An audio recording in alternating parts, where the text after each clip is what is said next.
This is Trip. They said they needed somebody whose mic demeanor matches how the D-League get it hype inside that ice arena. For live action analysis and highlights, you need to let your host on the mic, Mr. Reichert, be the light to lead you through life between the pipes. Incite like an encyclopedia. Look inside yourself, find the fight to compete in you. Get in while you can, the numbers doubling fast. Asses in the seats and snot bubbles on the glass. Sign your name on the line for your spot and lock it up. This is hockey. We'll see who talking tough when they drop the puck. Try to keep your teeth and knock it up. Sorry about your luck. You should probably go sit down somewhere safe and get doctored up. Turn it up loud, let it knock in your truck. Or in the office, sound waves ripple through coffee cups. Come on. Log on, lock it in, and lock it up. It's dleagueradio.com. Let's talk it up. Log on, lock it in, and lock it up. It's dleagueradio.com. Let's talk it up. Lace your skates up or sit back reading the tea leaves. You are now tuned into the D-League. If you ain't bumping this in your ride, you need a DD. You are now tuned into the D-League. Leave your TV, come and see it in 3D. You are now tuned into the D-League. It's the best podcast in the biz, better believe me. You are now tuned into the D-League.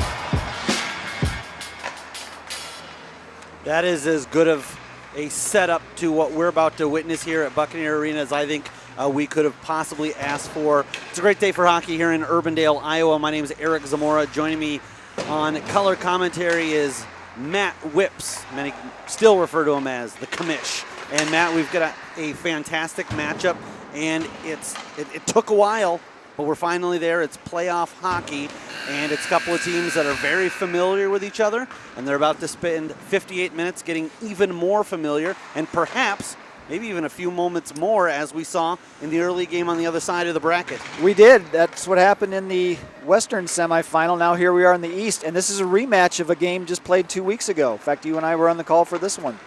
Stampede and the Squirrels. Hey, fellas, I'm down here on the sidelines with David Colpin, winger for the Stampede. Dave, you got a big matchup, big contest today against the Squirrels. What do you guys have to do to come out on top? Just play our game. That's it. We got to play, pucks on net, have a good solid defense, and hopefully our goaltending's strong, and we're good. All right, sound game plan by the Stampede.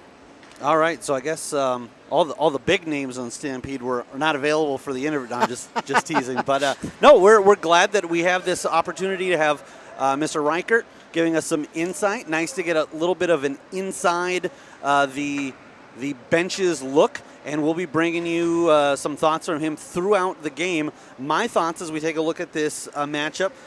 Squirrels come in 16-8-0, Stampede 9-13-2. As you alluded to, these two teams saw each other recently, but as we'll bring for you in just a moment, a little bit different of a matchup this time around. And for the Squirrels, the big thing isn't who's on the ice, it's who's not, because they've got 4 players who won't be playing in today's contest. Yeah, real quick, the scratches for the Squirrels: Mark Corey, Ken Gagan, Pete Van Howling, and Trey Wade. It's going to be really interesting, especially with Wade and Gagan out, how that will affect the Squirrels, because definitely 2 of their stronger players. Now, with Gagan, that's an interesting one because I don't know how this information got to him, but I thought, this is the one name that's difficult to pronounce. He took himself out of the game, so I didn't have to deal with it. He really didn't have to, but here we go. 20 minutes on the clock and skating from right to left as we see it here on D-League TV, and a quick whistle as that was brought in offsides. I should point out the camera being operated by Rich Harms. So Rich doing some double duty. And I'm already out of the gate better because a couple of weeks ago I couldn't keep calling Rich Panico. So we're already off to a great start. The Stampede in their teal uniforms, white numerals, and some black and orange trim going from right to left and headed northbound in the first period are the Squirrels in black, white numerals, and yellow trim. This will be brought in by Merrill. Merrill tries to find an outlet pass over to the left side as he's out there with DeSelles, and they'll track this back down to the other end, and DeMarkey there, but pressured immediately, as that was Joe Elmore. And for the Stampede, they're out Justin Pappian, and with 15 skaters on the rosters, this is thrown towards the net and handled by the Stampede. They aren't able to get quite the clearance, but certainly if you're the Stampede, you'd rather have Pappian in, but 14 skaters is fine. It's more than fine. A lot of times people even prefer 13. So there's a quick save by Penteco, and then talked it out with Elmore and covers up. It will give them a little bit of freshness on the blue line as they're able to go 9 forwards, 5D, as opposed to sometimes you have 4 or even 3. That's not going to be the luxury the Squirrels are seeing this afternoon. No, and we played with 14 ourselves this afternoon. 5 defensemen is just fine because it gives you a chance to always be fresh. You can go pretty much as hard as you want.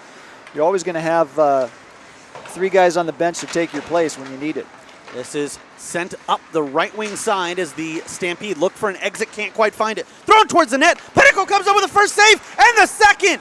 Greening had a huge yawning net for a moment, and Penteco got just enough to slide over to his left, kick it out, and he'll gladly take an icing there as the Squirrels putting pressure on early, just 2 minutes into the contest. Well, Penteco doesn't have to worry about getting in this game because he just did 2 incredible saves, especially the second one. The first one was great. The second one, Eric, was even better. A face-off won by the Stampede. That was Andy Allen playing it back.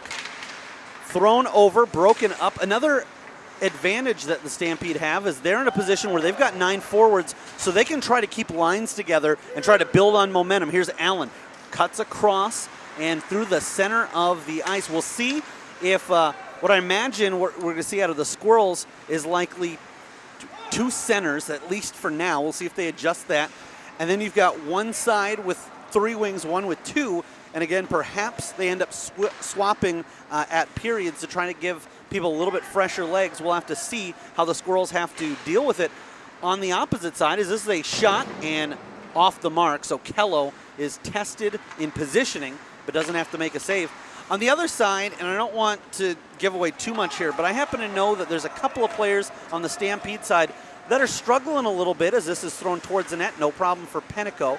But it's kind of one of those where when the Stampede's playoff run comes to an end, it's going to be like the NHL, and you're going to find out that all of a sudden all these players are declaring their injuries. But there's a couple of guys who are really gutting it out this afternoon in an effort to get a win. And speaking of the captain, Eric Chabak, putting his body on the line. He blocks one with his shins. And this is backhanded up the line at the other end by Adam Swangle, trying to advance the gameplay. Squirrels bringing into the offensive zone, and fanning on the shot was Lee. Tries to feed it over. It bounces off of JT Nutt. Lee gets another touch on it, and this will send it up for Frederick. Freddie fires the shot low. Left pad save by the netminder Penteco, and he'll hold on for the whistle. Well, that was a nice little touch pass over to Frederick, and Penteco, I think, was partially screened. He had to be sharp to make that save, and early on, obviously, it's the Squirrels who are getting the chances, and Penteco has had to be sharp to keep this scoreless. Had an opportunity to talk to both of the captains before this game. That's a shot right on off of a face-off win.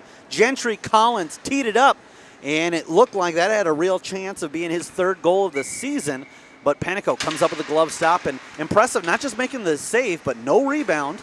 And one of the things that I wanted to look at in this game, taking a look at how things might go, one of our storylines, is which Rich are we going to see? I mean, Penteco has had some games where he struggled against the Squirrels, but he did have a shutout, 22 saves against them on December 3rd. And so far, luckily for the Stampede, it looks like the better version, as he's a goaltender, like all goaltenders, that can be streaky, and he seems to be on his game so far. Wraparound attempt, but they won't pull the trigger. Try a backdoor pass, and a nice job tying up the stick there by Jake Brott. Sometimes it's not about making a play on a man, or excuse me, on the puck. Instead, as long as you can make sure that your guy that you're matched up with can't get a shot off, you don't need to worry about the puck as much. Squirrels will get out of the zone. Lee chases it frantically. Nutt will try to dump in, but can't get it past Swangle. Swangle makes an exit pass to the right. Frederick leaving that there for Lee. As I mentioned, I was able to talk to both captains ahead of time, and I'll try to bring some of the things that they shared with me into the contest. But as they feed this up for Frederick, I was told he's an obvious one, a nickname of Freddie. But they said it's not just because of his last name, also a huge Nightmare on Elm Street fan. I was going to guess either that or Queen, but okay, we'll go with Nightmare on Elm Street. Well, he probably likes Queen too. I mean, who doesn't? Oh, who doesn't? Indeed. Stampede get it out of the zone, and they will play, or they call that an icing. I was a little bit interested to see there. Zach Lee played it just inside his blue line, and the Squirrels, they said no, they wouldn't have time. We're going to go to John Reichert on the Vicious Squirrels bench. John? I'm here with head coach Pete Van Howling of the Vicious Squirrels. And Pete, you guys are off to a quick start, some good shots on goal. Is that your game plan to keep peppering the puck? Yeah, that's the whole game plan right there. We want to get pucks on net. When we do, John, when we get 20 or more shots a game, typically we win the hockey game. When we don't, we're in trouble. So, yeah, shots on net. And so far the boys have done a really nice job in the first 7 minutes of winning geography and keeping the puck deep in the Stampede zone. There you go. Back to you guys. Grant Kim brought it into the offensive zone. Here's a turnover, and DeMarkey tries to take advantage, but the captain, Shabak, is able to send that aside. Kim has Greening with him, tries to fire a shot through traffic. It got through, although I think it was partially deflected, and what an effort there. Shabak on his belly, down but not out, able to swing it up to the line. It's held in by the Squirrels, and the Stampede finally get that big clearance they were in need of. Thought that we might be looking at a change, but they'll keep the same personnel out there and look to exit up the middle ahead for Zach Lee. Chabak backs him up, and he'll switch it over. Saw a little bit of daylight on the right side. That's where he elects to go. Trying to go end-to-end. Cuts around to here. On the backhand. Fires and scores! Wow. We're going to call that goal 7 minutes and 42 seconds, and putting his team on his back. The captain gets enough elevation on that shot. It wasn't anything particularly fancy. All it was just cutting hard to the net. I think he was thinking, well, if nothing else, maybe I'll get a good rebound, but he found nothing but twine, and the Stampede are on top 1-0. Well, Eric, that all started with that beautiful defensive play when Shabak laid out to get that puck out of the zone, and he just stayed with the play and used his frame to the best of his ability, and just a great backhand. And it is 1-0 Stampede. After all that pressure from the Squirrels, it's the Stampede who strike first. And we talk about these teams willing to do anything to get things done. There, Penico comes up with a save, and then maybe more impressive is sweeping that away with his paddle. Now we've got a break. Coming in is Andy Allen. Andy Allen all alone on the forehand. Fires, and a huge save by Kello as that's kicked out to his glove side. Still with pressure, and DeHeer is able to make a great play there. Backhands a pass, and now DeMarkey will get to it. He's battling with Joe Price. Keeps it to the outside. Waits and looks for some reinforcements as the Squirrels are making a change. Lee keeps it in the zone for a moment. Now it's Andy Allen trying to slide it over to the left side. Bodies tangling up. And this is played over Price. Price feels some pressure. Backhand pass doesn't get out of the zone.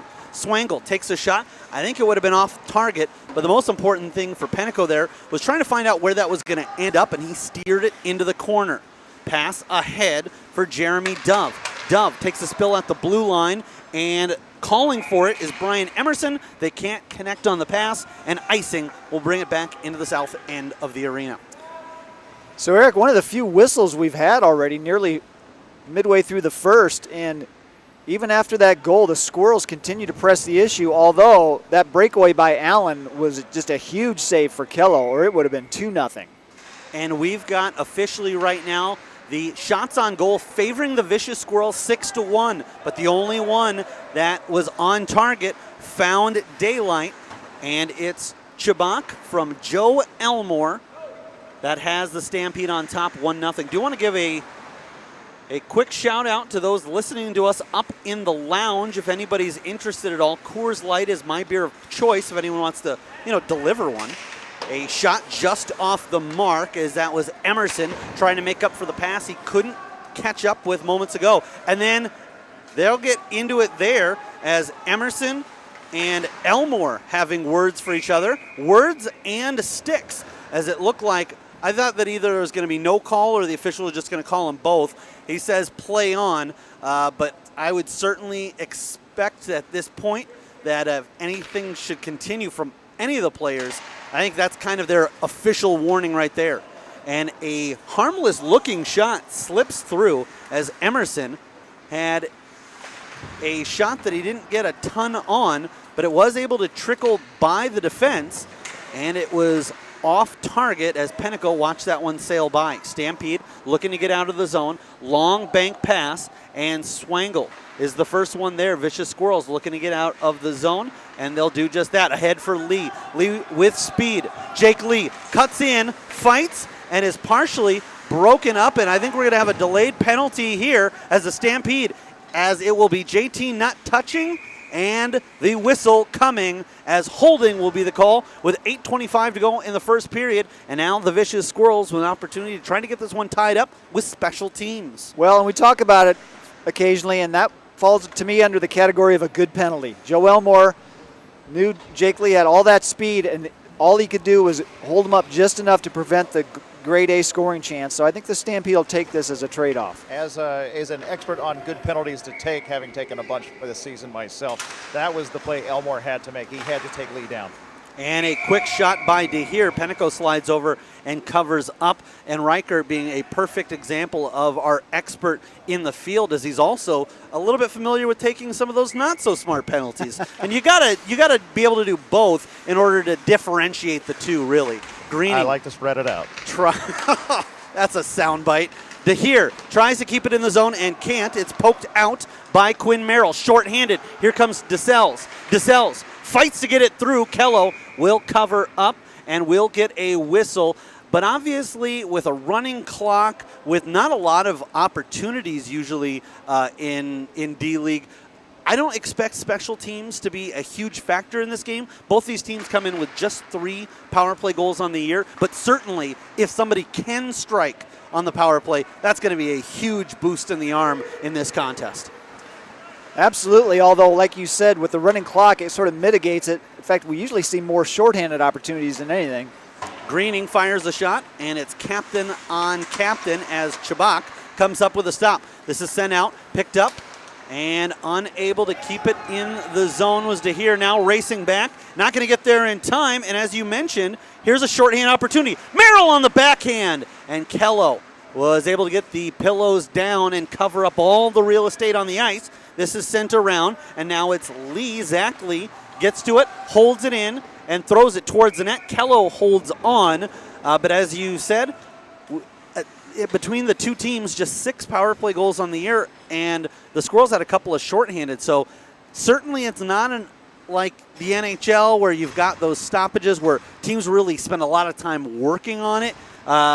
When you're out there on the power play, you got to be just as concerned about giving one up than trying to get one with that man advantage. But that man advantage is going to come to an end as we speak. 5:55, and out of the box is Elmore.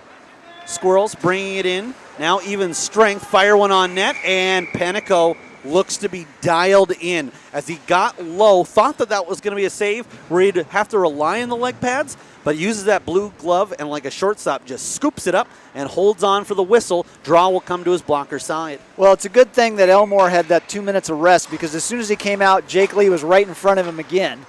And fortunately for him, it didn't turn into another grade A scoring chance. This is tipped around his opposition. Now here comes Dove. Dove fires, misses on the short side. It'll be backed up by Adam Waters. Waters leads the Stampede in both points and goals, 15-9 for 24.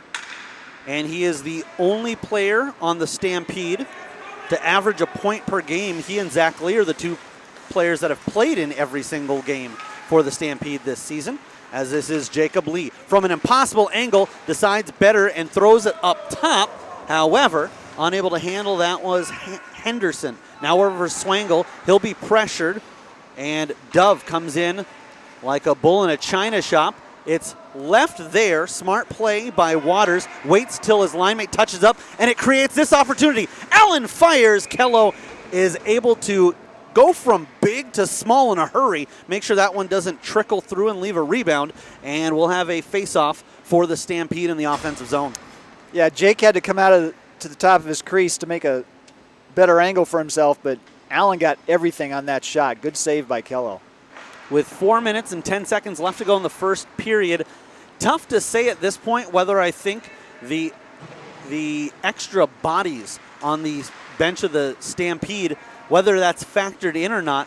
But quite honestly, I think it might not have, as this one will be played down, and we're going to have an icing call, I believe. We do. 3:52 left to go in the first. But really, if you're the Vicious Squirrels, getting off to a big, fast start is important because they know that the toll that it's going to take is more likely to happen at the end of the game. They want to be going downhill, not battling and having to try to climb back up. Well, absolutely. And if they can get a lead, especially a sizable one, that's going to be to their advantage later on if that short bench starts to take a toll. Here comes Jacob Lee and got tangled up there for a moment, slowed down, but it's offside as just over the line was his teammate, Jeremy Swanson. Now, did have an opportunity to hear from the coaches, and Ryan Greening pointed out that he said, I kind of asked about his thoughts on the mood of his team. He said they're relaxed, ready to play, but he said it's a little bit odd this year with having some weeks off late in the season.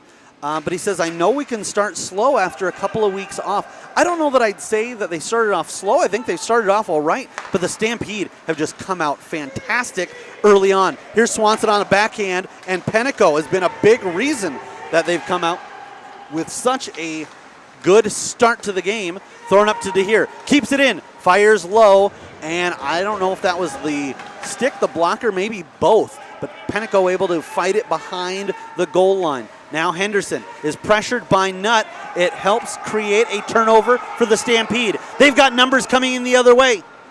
Waiting, Allen, and DeHeer makes a veteran play at the exact right moment, as that one looked like it was going to be a great scoring opportunity. And DeHeer, Johnny on the spot, just couldn't have timed that perfectly. Technically a shot on goal, but a much easier one for Kello to face. It was a great play by DeHeer. He forced Elmore to the outside. Kello only had to worry about one side.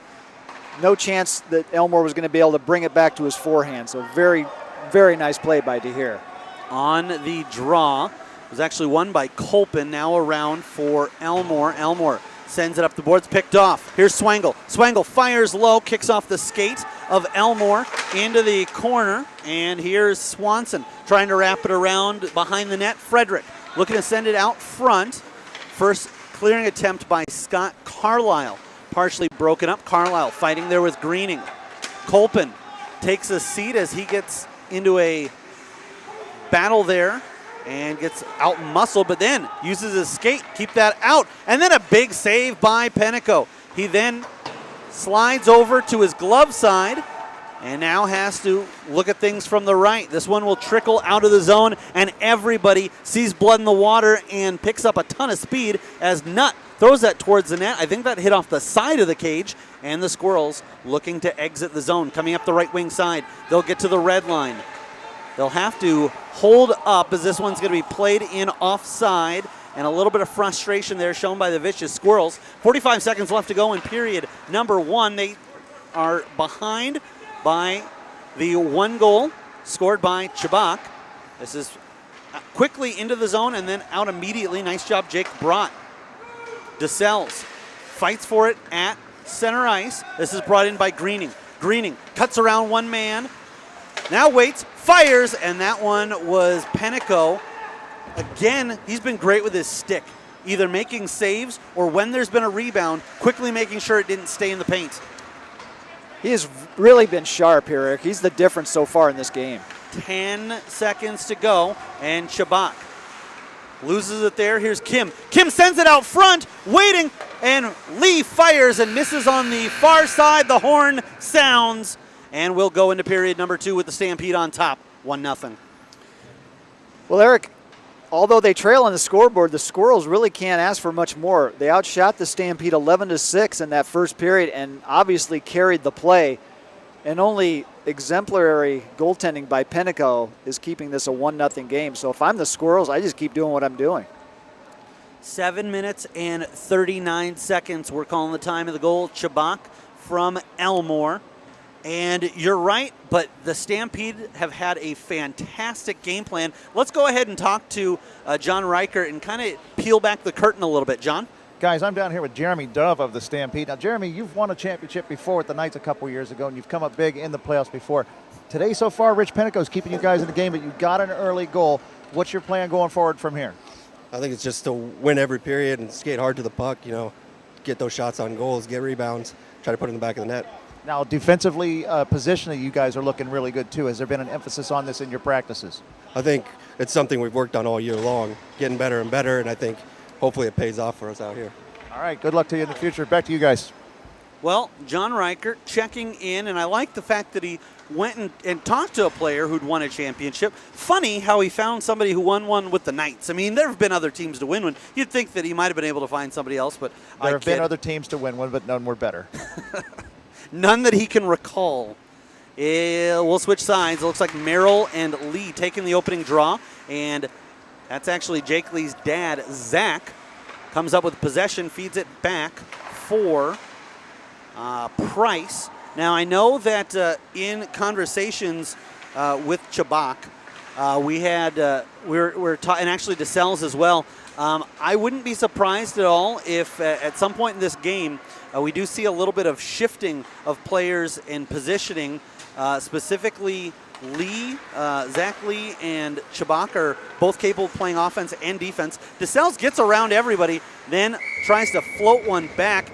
He made a move to get around the last man, but that left the puck way too far in front of him. By the time he got to it, had no angle, and I liked what he did there. Instead of trying to go high with the shot, figured maybe if I just cut it back, either Kello will misplay it, it'll accidentally bounce off of him, or better yet, maybe we'll cut out front and leave a juicy rebound. But Kello has been around this game for long enough to know exactly what to do with a soft play like that. Squirrels will get it out of the zone, chasing this down for the Stampede was Stovey. Stovey now last man and kicks that out with his skate. He'll take over from there and wraps it around the boards. Lee on the other end, but instead it's Jake Lee, his son, comes up with a steal at their feet, and Zach tries to get it out of the zone, backhanded back in by DeHeer. And again, we see Stovey and a nice, smart play there with DeMarkey pressuring, just a quick little stick lift, and now the Stampede will feed it ahead. They've got time. They're clean at the line. In comes Merrill. Fires and scores! The Stampede with looked like they had an opportunity there for a 2-on-0, but instead Waters just says, you know what, I'm going to make sure I'm not offside, and he entirely lost his speed, but didn't matter as Quinn Merrill was able to go in all alone, gets his 7th of the season, and the Stampede are on top 2-0. Well, I think everyone in the rink thought Waters was going to get that puck, but instead Merrill said, hey, I've got the momentum. I'm just going to take it to the house, and he did. He made a great shot, and it's 2-0 Stampede. Adam Waters, and as you'd kind of expect, the Squirrels want to immediately pressure Pennico. He makes the save, and then a heads-up play. Has it where he can cover it, but decides, you know what, if nobody comes over in black, I'm going to let this one go. I don't want to draw in my own zone, and because of that, Stampede are able to get out of the way. But as you alluded to, Waters leading the team with 15 goals, 24 points, so everyone was expecting that. Here he makes a great pass over. Kello comes up with a stop, and then Dove tries to slam home the rebound, not quite able to. Waiting, firing was Allen. Allen leading the other statistical category for the Stampede. He's got the most assists on the year with 14. This is held in. Second effort by Elmore, tried to one-time it. Now over. Allen goes low, and a stick save by the netminder, who also, I should point out, had the left pad there as a backup plan. But the Squirrels will play down the length of the ice, but the official says it was tipped, so no icing. Sent right out front from the circle. A shot, a glove save, and it looks like the Squirrels getting a little bit frustrated themselves that they've had some opportunities, yet have not been able to solve Rich so far. Yeah, and here at the north end of the rink, this seems to be the popular end because we're starting the first period, or the second, just like the first. All the pressure down on this end, but this time it's the Stampede with all these great chances. Now, officially, they're crediting that goal to Stovey from Waters. I'm pretty sure that's Quinn Merrill. I think we just need to get that corrected. So as much as I'd love to give Stovey his second goal of the year, but he's just happy that their team's on top 2-0. Glove save by Kello on what looks like, again, Stampede starting to really roll, get some chances. And even there, what looked like tough angle, but they're just finishing, and I don't just mean scoring, but they've had a couple of times where you thought this might not amount to much, and it ended up being a scary moment. credit Kello. He's been playing fantastic. Otherwise, this team could be down by even more. Yeah, Kello's playing actually very well. The 2 goals that were scored were very high quality. Not much he could do about either one of them. A scrum in the northwest corner. Henderson tries to get that around Nutt. He'll need some help. And then they try to flip it up, but it takes an unfriendly bounce off of a friendly player as Jake Lee slowed it down. Here's Chabak. Chabak tries to get it out of the zone and does. And that's a huge play, as even though he wasn't able to get it far over the blue line, that caused the Squirrels to have to exit the zone and have everybody touch up. Here comes Colpin. Colpin will get slowed down by Henderson. A great defensive play there ahead for Lee, and that's sent over to the other number 9. It's Stovey, and we'll have a whistle. One of the things that... Hey, real quick, guys, I have Quinn Merrill here. Quinn, great goal you scored on that breakaway. What did you see as you came in on Kello? Well, I thought I was going to pass it to Waters there, but just kept going with it and saw an opportunity, shot to the far side. All right, good job, buddy. Well, that shows you Quinn Merrill's hockey IQ. It also shows you his youth and athleticism, because after that play, if I'd been interviewed in the next 10 minutes, you probably wouldn't have been able to hear me. But here comes Lee, and nice play by DeHeer. People are going to say that Lee fanned on that shot, but that was actually Al DeHeer getting up and saying, if I can get my stick in between you and the puck, you're not going to get a shot off, and that's exactly what happened. The number 9s do battle, and it's Lee coming away with it momentarily. Stovey taps it away from him. Grant Kim tries to jump on it. It's sent around now, peeling, turning, and Lee tries to make the handoff to DeHeer. DeHeer gets a shot off, and Panico once again comes up with the goods. Centering pass, can't quite connect with Frederick. Played up. Henderson tries to keep it in zone, unable to. Here comes Colpin. Colpin cleanly into the zone and got it to Nutt. Nutt tries to get it back to him. And now coming away with it will be Henderson. Tries a cross-ice pass, and that's a right idea, because if he just gone forward, likely would have been icing, but they avoid that. Here's Lee.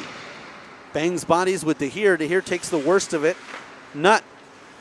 One-time centering pass to open space, and they'll take that. Firing the shot was Stovey. That snuck through a lot of bodies. Backhand effort, and it's in! Zach Lee persistent on the doorstep. Kello thought that he had it covered up, but the officials disagree. They say it was loose, and you're talking about a team that is doing everything they can. They've had some pretty goals, they've had some ugly goals, but they're on top 3-0. Well, and Kello made 2 big saves, and like you said, Eric, he thought he had that frozen. I thought he did too. Lee stayed with it, though, on the backhand and pokes it through, and in spite of what Kello thinks, that's a good goal. It's 3-0 Stampede. Guys, from my angle down here on the bench, I could see it was loose. Kello did think he had it, but it was trickling just to the right of him, and Lee was heads up to get a stick on it and put it in.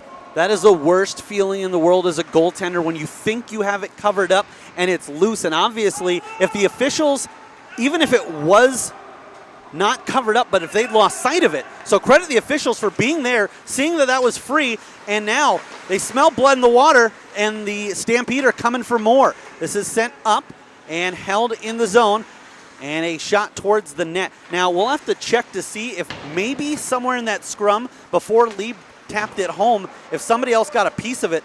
But this will be kicked out, and Greening and DeMarchi in. Greening tries to get a pass over, broken up by Brott. Into the corner it goes, firing a tough angle, and Penico makes the stop. Here's DeSales. Flips it up and tracks it down. Gets a little basketball involved here in a hockey game. Fires a shot, but it's in and out of the crease and out the other side.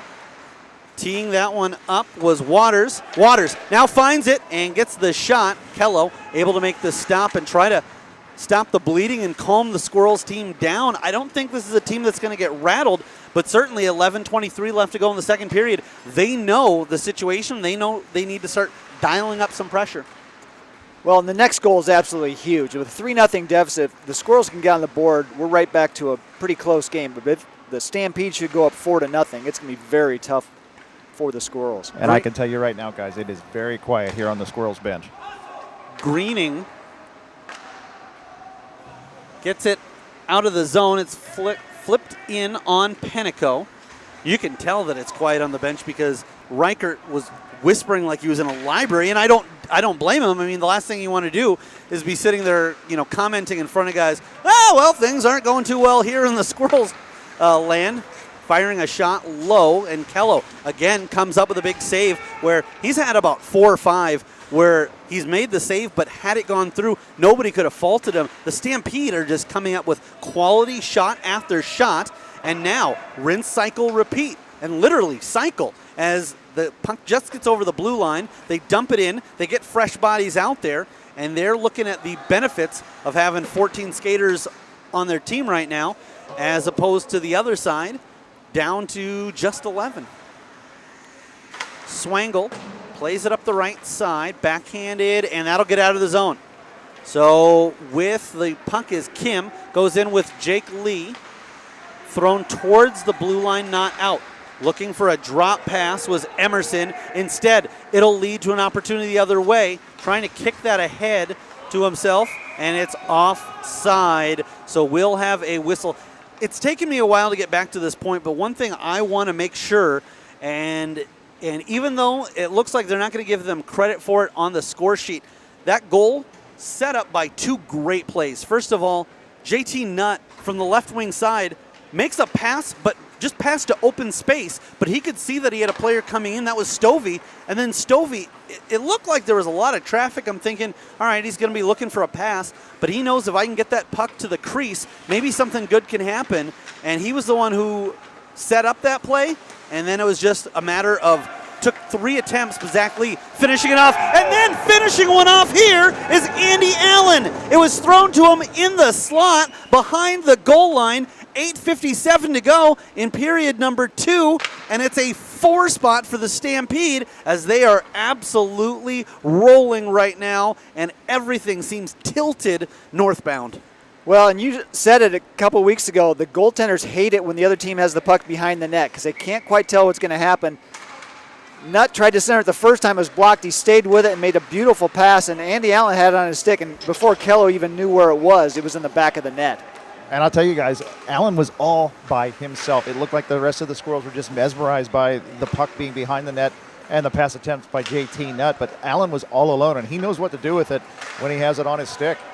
I kind of understand the argument if it's, well, the guy's wearing San Jose Sharks colors. I don't want to really be around him, but I mean, it's playoff hockey. You got to get in there. This is sent up the boards and held from there, and that's a great point, Whips, as for goaltenders at this level, you don't ever see it done intentionally as Lee cuts through, has a man back door, can't quite get it to him, and the Stampede get a clearance. It'll come over for DeSales. DeSales making a change, in on the forehand, fires! Kello comes up with the stop, and no, that was not DeSales cherry picking. It was just perfect timing for the Stampede as he just had come onto the ice and was behind the defense, and the Stampede nearly capitalized again. Yeah, that was him coming off the bench.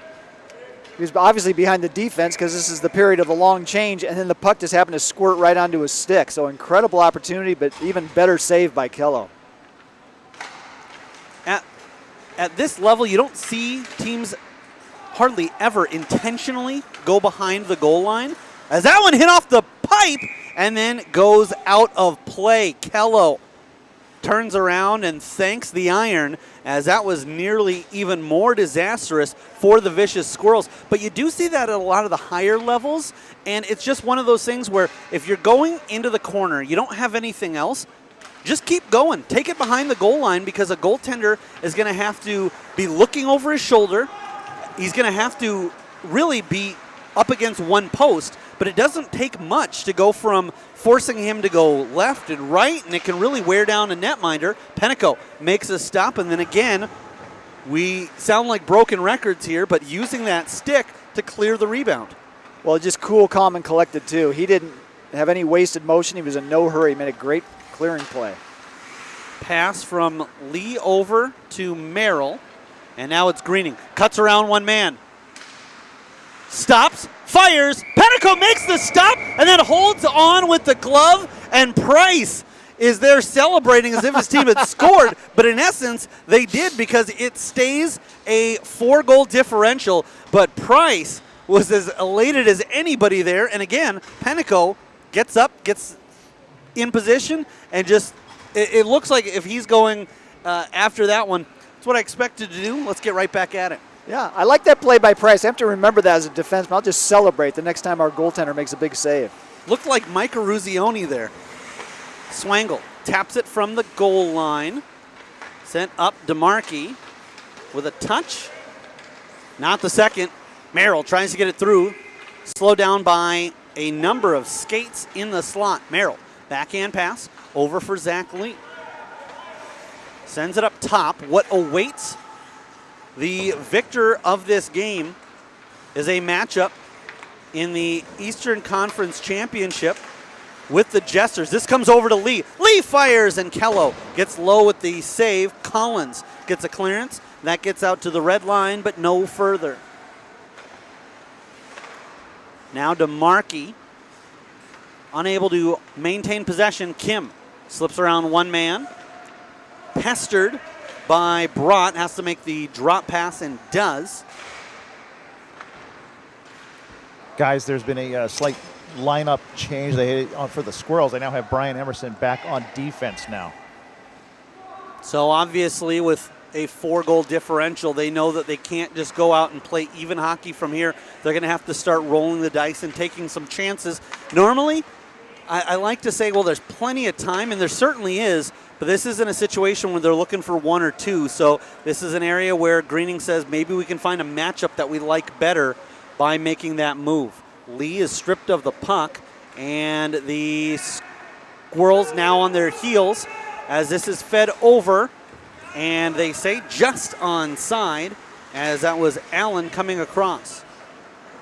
Dove pestered, but is able to get that through. Backhand effort, leaves a loose puck, and looked like Allen might have an opportunity to try to slam that one home. This is thrown towards the right circle. Coming away with it is Kim. Bodies get tangled up. Here's Kim.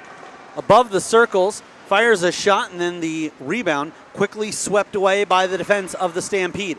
All the way out for DeHeer. DeHeer has time at the circle. Now it's ahead for Nutt. Nutt from the left side makes a great pass over, and a nice stick lift on Adam Waters. But again, and there's a redirection, but off target. We saw twice Nutt from the left side make great passes back over to the center. In fact, all the way over to the right. And it looked like he was going to capitalize again on that one. Stampede make a change. Vicious Squirrels defend the blue line. And DeHeer really muscles that one ahead for Swanson. Swanson tries to set the table. Backdoor was Lee. Got a shot, but it ends up off target, as that's a tough one to try to redirect that much. The pass was so heavy that it's going more east-west than it was north-south. Yeah, that's a play. If Lee was a lefty, he probably would have had a much better chance of converting that. As it was, he had to wait for it to come across his body, and by then it was almost too late. But great play.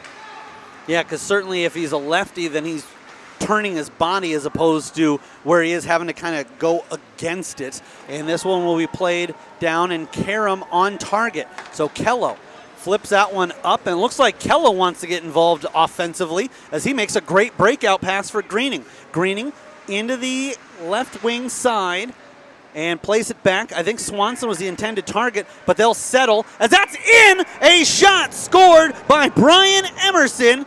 And with 1:54 to go, the Squirrels finally get on the scoreboard, and it's 4-1 Stampede. Well, that is huge. You know, John mentioned earlier they made the lineup adjustment, moving Emerson back to defense, and it pays dividends as he comes in. He swoops in to keep that puck on side, made one move and then buried it, and now the ice is finally broken for the Squirrels. And we're seeing a lot of life on the Squirrels bench now.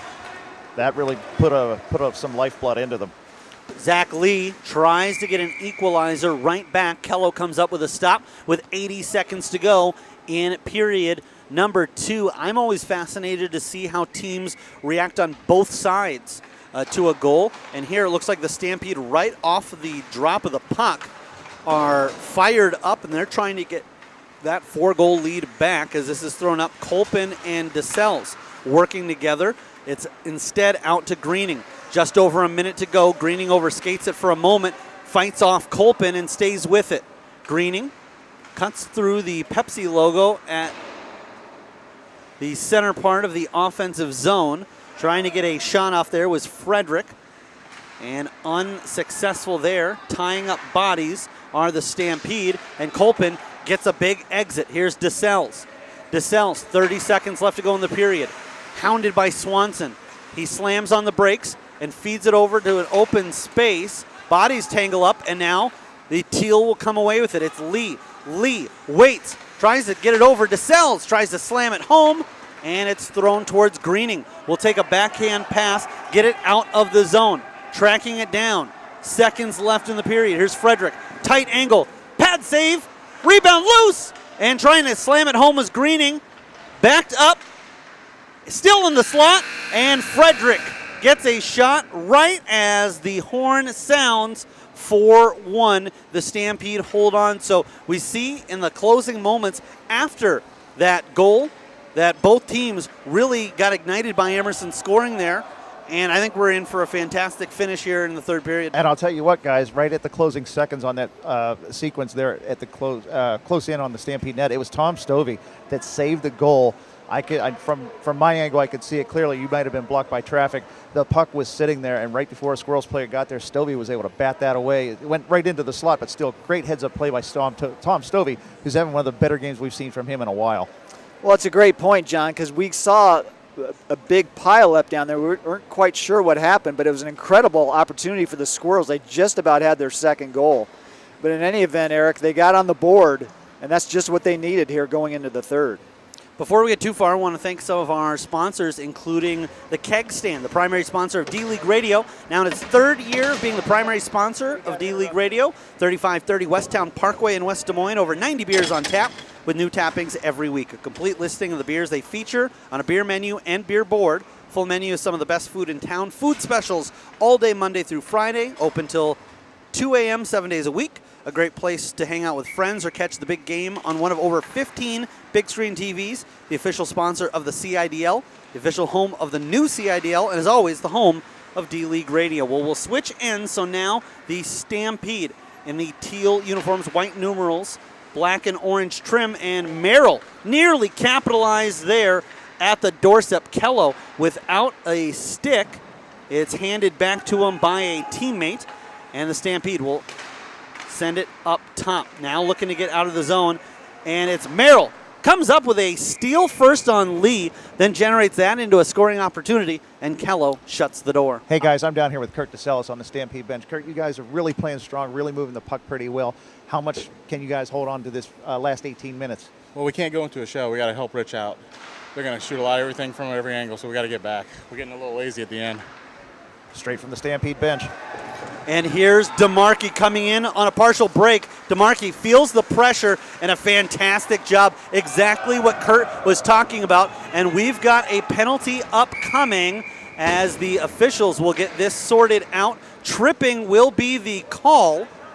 And with 16:45 to go in the third period, it looks like the guilty party will be Steve DeMarkey, and that is going to be a tough one for the Vicious Squirrels here, as they're already down by 3 in the next 2. They're going to be shorthanded. Well, what an incredible effort by Joe Elmore, because DeMarkey had a step. Elmore closed the gap, didn't take the penalty, tied him up beautifully, and then ultimately emerged with the puck, and it was DeMarkey who committed the penalty. So an incredible flip-flop there, and now the Stampede are looking to put this one away. I think there might have been some groans from the Stampede initially when they saw the official's hand go up, until they realized, wait a minute, that's going the other way. But you're exactly right. Elmore does everything he can to catch up, does a great, and that's a elevated shot by Lee at the blue line. But you're right, it looked like it was a great opportunity for the Squirrels, and the Stampede make lemonade out of lemons, as this is Lee coming in hard. Some contact there with Brott, and I think that's a good no call, as both players inadvertently get entangled up there. Now Lee coming across with a little bit of an edge to his game, as this is Dove.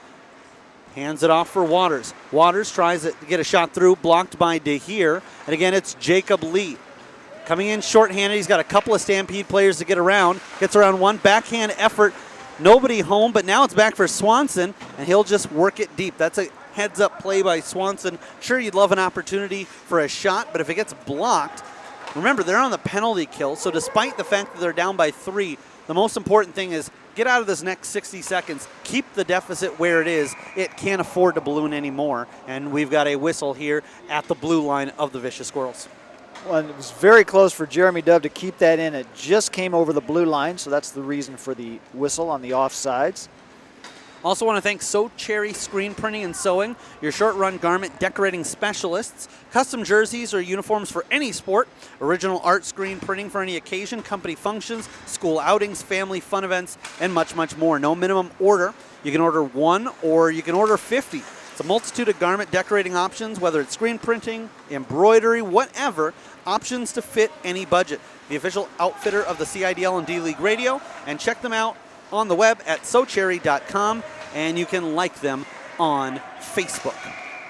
And we're going to have a whistle behind the play, and it was touched there by the Squirrels, so I think this is just going to be an offside call, as they're going to say that one just caromed over the blue line. Yeah, for a moment I thought they were going to call a penalty on Colpin, but as it turned out, it just squirted over the blue line. And it looked like Vicious Squirrels head coach Pete Van Howling may not have agreed with that one, as he had was talking to the officials. This is played around for Greening. Greening tries to get a puck from behind the goal line to go out front and create some havoc. Here's Nutt, and Nutt will make sure that one gets out to the middle third of the ice. Now he'll follow it up. He's there along with teammate Scott Carlisle. Waiting, and now Greening tries to play it up the boards. Greening in, clean up the line, fires, and a big kick save by the netminder as Penico slides over to his left to make the stop. A shot blocked by Colpin, then he gets tangled up by Emerson, the goal scorer for the Squirrels. DeHeer gets to it on the forehand, taps it ahead. Greening couldn't find that one in time, and Stovey will look to play it down the length of the ice. Icing will be the call, and he'll bring it back into the Stampede end with 12:40 to go in regulation. Quick scoring summary. Chibok from Elmore got things started for the Stampede at 7:39, and they weren't quite done. 3 in the second period. Quinn Merrill from Tom Stovey at 1:49. Zach Lee unassisted, 6:47, and Andy Allen from JT Nutt and Scott Carlisle at 10:57. And you talk about balanced scoring, that's what it's been for the Stampede all season. No reason to change that up here, as this is fed over, and Chibok fires a rebound there, waiting. DeSelles. Looked like DeSelles was going to maybe get to that one, but it was just out of his reach. Lee snaps the shot, and it's in! Zach Lee throws it towards the net. Tons of bodies out front, but with the velocity that hit the net, I think that was all number 12. We'll find out in a moment. But actually, Eric, it was deflected, and I think Al DeHeer's stick deflected it, and it was right out of midair. And you're right, it went into the net with a ton of velocity, but that was deflected in front. That was going to go wide. Holy cow, what a shot by Lee. A deflection beats Kello. So even though the deflection comes, Lee, we believe, we'll find out here in a moment, with the goal at the moment. And now the Squirrels find themselves once again down by 4. Then Lee getting it done at the other end, as a rebound was left there on the shot from Frederick, and he steers it into the corner. Swangle. And this Squirrels team, I imagine, came into this game expecting a dogfight, but I don't think they were prepared to be trailing by 4 at any point in this game. They've done it twice. No, and this is where it really hurts them to be without Trey Wade today, because he is a very good defenseman who can not only defend but move the puck up ice too, and they really miss him today, as well as Gagan, because those are 2 important cogs in their team. Well, and also Corey. Now, Corey hasn't had a great attendance this year, so it's kind of a piece they've been used to being without, but when he does play, he plays on the blue line. So again, both Wade and Corey not playing defense has certainly had to change up how this Squirrels team is put together. One, putting some guys who don't play the defensive position as much out there, but then two, also taking out some guys that normally would be up front and contributing a little bit more offensively. Still a lot of time, 10:05 to go in period number 3, but the Stampede have put themselves in a great position, not only to come up with the victory as Lee tries to bring this across the line, and that is fought out of the zone by Elmore, but they've got to be putting some doubt into this Squirrels team. Lee loses an edge for a moment, comes out for DeMarkey. DeMarkey tries to settle it down. It's played over. Jake Lee feeds it to the line, and Collins does a nice job keeping it in, then getting it towards the crease. Over to the right side for Waters.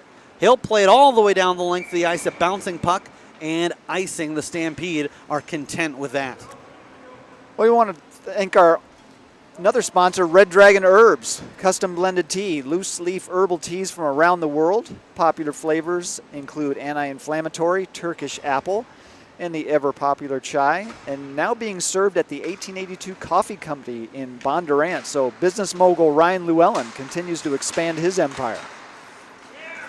This is played up and into the zone as it kicks off of a skate. Bront will have time, wraps it around the boards, but instead it's Swanson there for the Squirrels. Throws it through the crease, and fortunately for the Stampede, that went in and out and took a deflection off nobody from either side. This is gloved down partially by Merrill. Merrill pressured by Swanson. Greening sets the table. Here's DeMarkey. DeMarkey shoots and just whistles it wide.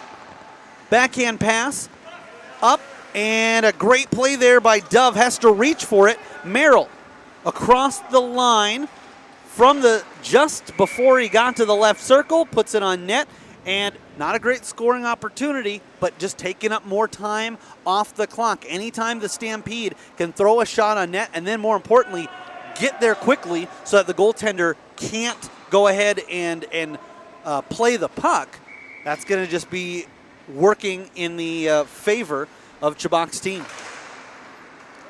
Greening partially blocks that one. It'll settle down for Swanson. Long pass for him, and they had to rush that, and it will be an icing call with 7 minutes and 40 seconds left to go in this one.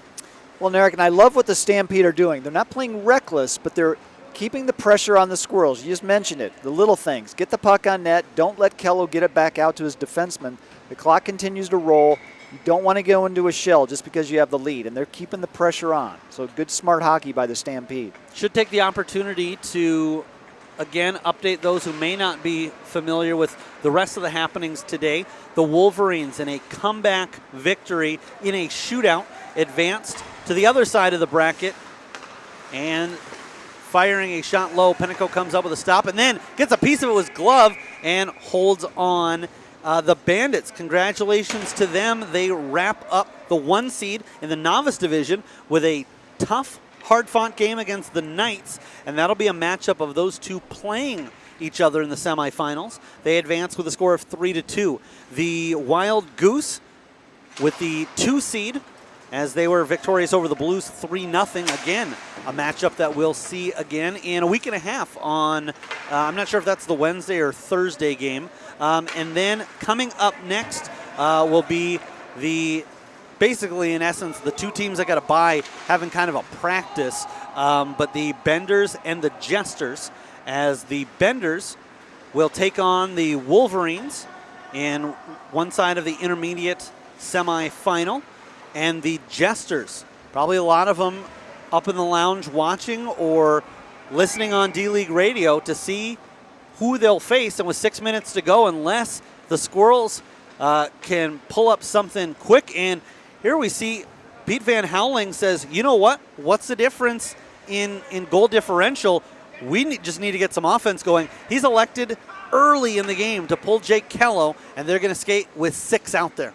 Why not? Whether it's 5-1 or 6-1 makes no difference. So aggressive play, but smart play by Coach Van Houweling. And the way this Stampede squad has been playing, even if Kello had been there, it's not any sure thing that they wouldn't get scored on again. I mean, the Stampede offense has been fantastic, although they've also been great in their own half of the ice. This is chipped ahead, and Lee will see the pressure and also hear it thanks to some communication from his teammates, as that was DeMarkey forechecking. DeSales sees DeMarkey. Those two played together this year in the Wall League, as DeSales was the captain. DeMarkey actually played on that team on the blue team, or excuse me, on the blue line for the White Walkers as they hoisted the Copper Cup together. Lee brings it in the offensive zone. That's Jake, and broken up partially by his dad. Price tries to get a piece of it and gets tangled up. DeSales will throw it all the way down, and the icing comes with 4:39 to play. This isn't an area where the Stampede are intentionally going to try to have whistles, but they're certainly not going to complain about them either. Not at all, and it gives them a chance to regroup. It's not NHL rules. If they want to make a change, they can certainly do so. It just kind of resets the play, slows it down a little bit. Again, we skate 6-on-5 with a vacant net at the south end. Kello pulled in favor of a sixth skater, and the Squirrels trying to generate some offense. And we're going to have a penalty here, I believe. That's going to be a high stick. That is exactly what we'll see with just under 4 minutes to play. And so this is going to once again back up the Vicious Squirrels. We talked about how they're a team that throughout the season has averaged only about a penalty a game. But here, not really hurting them in the sense that they've been giving up, power play goals. But the two that they've had have been untimely, as it's really slowed down their momentum. And here it's a two-player swing, as they're not only down the player in the box, but it also forces Kello to get back onto the ice. Yeah, it's a double whammy, and exactly what the Squirrels didn't need, so very tough break there. Greening has that one get put around him. Sent out front, and that is your dagger. As the puck is slammed home by Adam Waters, and maybe a little bit of a kiss of death by myself, but I mentioned that the one thing that it hadn't hurt them was on the scoreboard when it came to penalties, and the Stampede pick up their fourth power play goal of the season. And with 2:45, it looks like the Stampede are going to be advancing in the first round of the CIDL playoffs. Well, what an incredible goal. Just a beautiful pass. Kello absolutely had no chance. And it was slammed home, and it's 6-1 Stampede. And Eric, I have to say, I'm so impressed with Penteco's play today. I've never seen him have such a quiet game. What I mean by that is he's not moving around in any kind of a panic. He's square to the puck. He's been making the big saves when he has to, but more importantly, he's steering the puck aside, not giving the Squirrels much at all. And I would say that I've seen him have games like this before, but more often than not when I've seen him, it hasn't been on ice.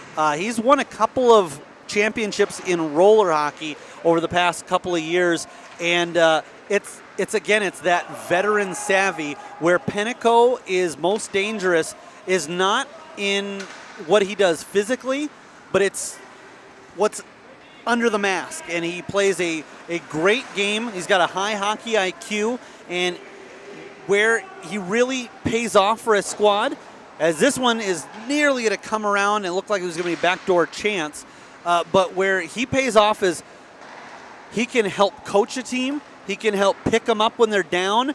And I don't know what he said to him before this game, but I would be shocked if Penteco wasn't dialing up the game plan for not only how to put some goals in the Squirrels' net, but also how to come up with a defense to slow down this vicious Squirrels attack. And on that same note, guys, this whole Stampede bench has been just a business-like attitude all game. They've been straight-faced. They've gotten excited when they've scored the goals, all right.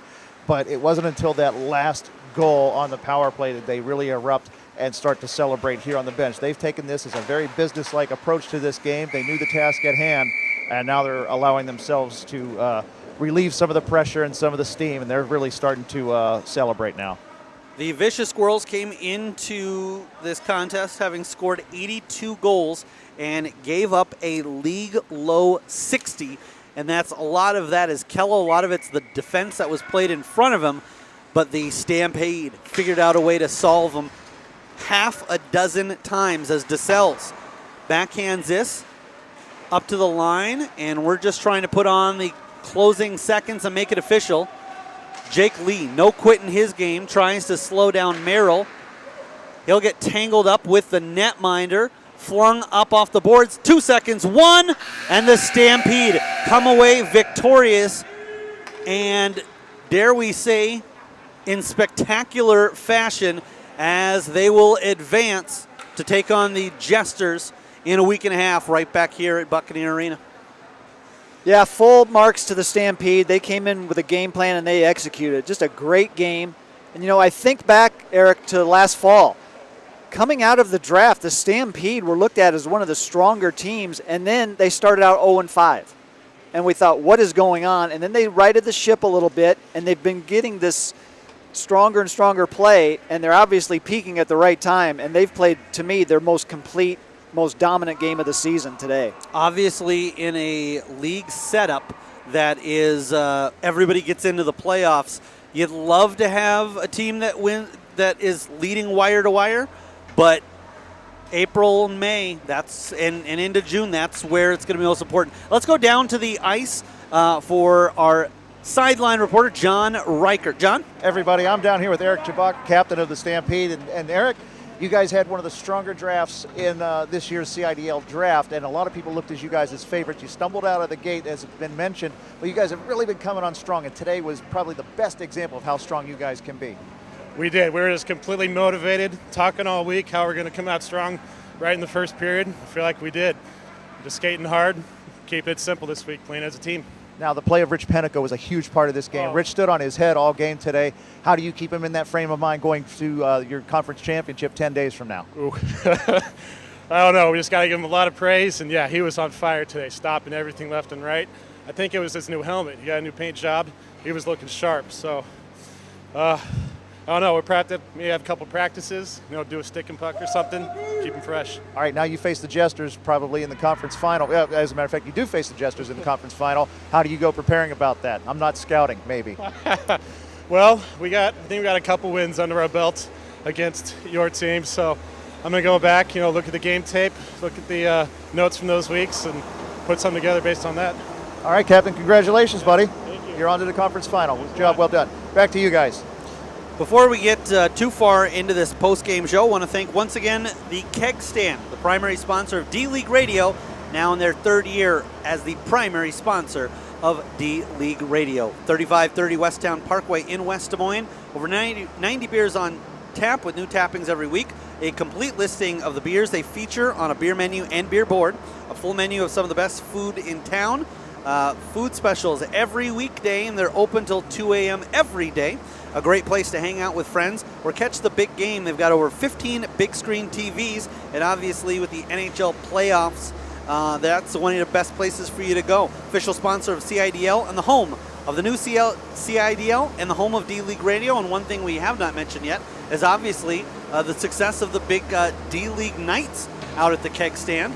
So definitely check them out when you get an opportunity. Matt, overall thoughts on today's contest? Well, I think back to what Coach Van Houweling told John Reichart in a sideline interview earlier in the game. Pete said, when we get more than 20 shots on goal, we generally win. This time, the Stampede came out on top 27-23 in shots, and yet it was the Stampede that came away with the victory. So just an incredible effort by the Stampede. And I think about early in the game, Eric, the first 5 minutes of this game, the Squirrels were swarming down here in the north end.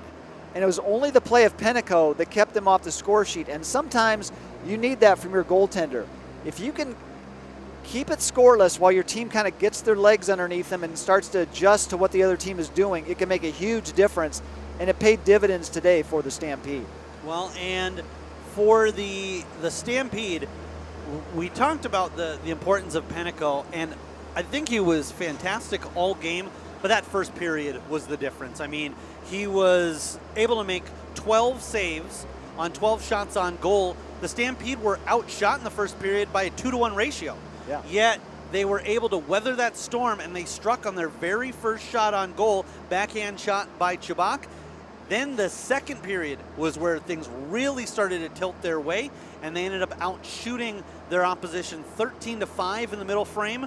And if you want to break down kind of where things went right for the Stampede, I think the biggest two moments were Chabak's goal getting things started, and really whatever they talked about in between periods 1 and 2, they looked like a good team in the first period. They looked like potentially a championship team in the second. Yeah, they really poured it on in the second.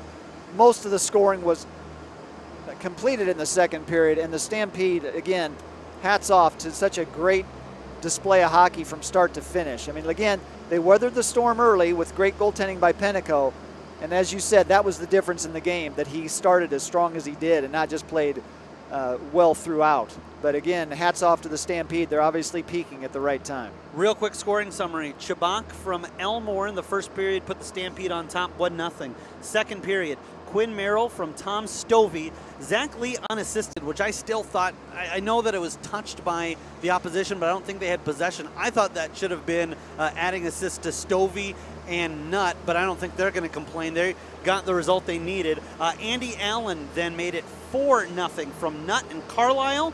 The Squirrels got their lone goal, Brian Emerson from Ryan Greening and Jeremy Swanson. Then in the third period, Zach Lee is second of the game from Kurt DeSelles, and Jeremy Dove from Allen and Stovey on the power play to make it a 6-1 final. We'd like to thank everybody for tuning in. We'd like to thank everybody up in the lounge, and we'll catch you all in a week and a half as we now have the field set, as we've got the novice division starting their playoffs, the semifinals, Bandits and Knights, and then Blues and Wild Goose. And then in the intermediate division, the Benders will be taking on the Wolverines.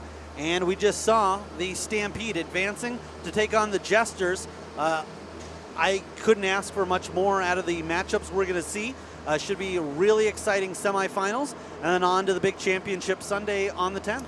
Yeah, great matchups coming up. I'm especially intrigued by the team we just saw, the Stampede, because they've had success against the Jesters. You know, John talked about it with Eric there post-game, that the Stampede have come out on top against the Jesters twice. So it'll be a great matchup for that Eastern Conference final, as all the matchups will be. And as you mentioned, that's going to be taking place on midweek because of some scheduling conflicts here at the arena. That'll be the 30th and 31st of May when those matchups will occur. So can't wait. Looking forward to it. All right, we'll go ahead and put a bow on this one. For myself, Eric Zamora, for Matt Whips, our color commentator, Rich Harms doing everything, engineering, producing, and running the camera. And of course, John Reichert, where he is best. Far away from us, but also helping out with some sideline reporting. We thank you for tuning in. Again, a final here from Buccaneer Arena. Stampede advance in the playoffs by a score of 6-1 over the Vicious Squirrels. And this has been D-League Radio.